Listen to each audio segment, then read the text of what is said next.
Hello everyone, my name is U. Srinivaslu. Register number is UR16CS172. Today I am doing exercise 5 in networking lab. So the exercise 5 is dynamic routing using RIP. RIP is basically of two types, that is version 1 and version 2. So RIP version 1 is nothing but a single pathway.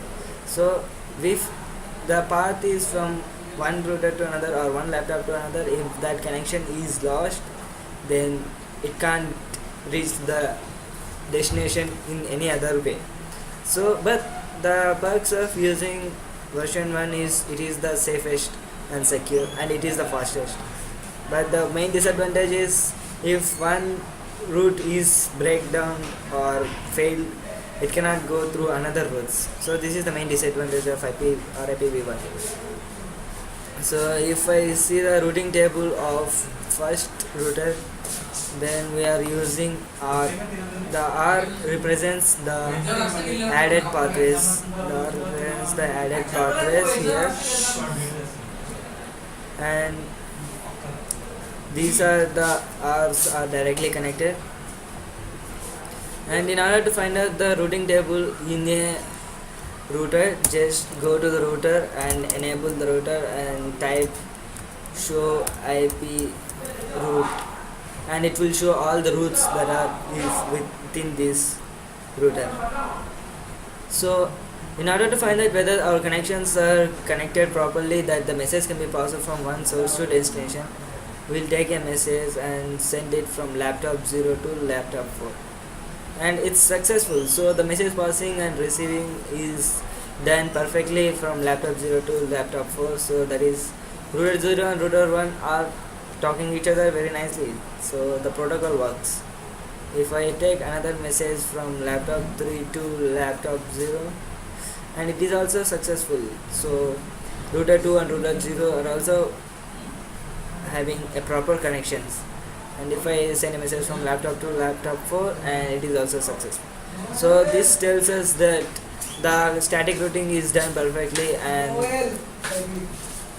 the routing table is shown, and this is dynamic routing. Hello everyone, my name is Srinivaslu. I am doing RIPv2 now.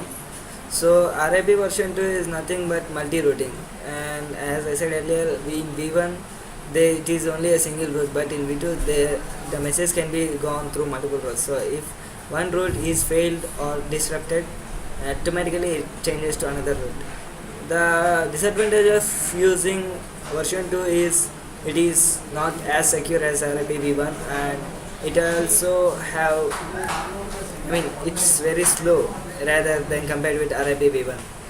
So these are the connections where I have. It is the topology of the connections I have done for RIPv2, and the routers are configured for fast internet, serial internets, and also all the routers have been connected. So if I get to a router and find out the routing table, what I will get is first I need to enable the router and show the IP route. Here we will get a routing table from each and everything. Here there are two different connections subnetted, two subnets, two marks, showing that if one direction of way is failed, it will be sent through another direction of way. So in order to find out whether our connections are done perfectly, we will try to send a message from one laptop to another laptop. And yeah, don't worry, in the starting sometimes it will be failed because the connections is to be done, so it will be failed sometimes. So if I try again from laptop 0 to laptop 3, it's successful. As in the same way with everything, but first time it takes some time and it eventually get failed, but if you do it repeatedly, it will get successful. So that's why the sending and receiving of messages is done more than one time in a connections. So this is RIPv2 configuration and multi-directional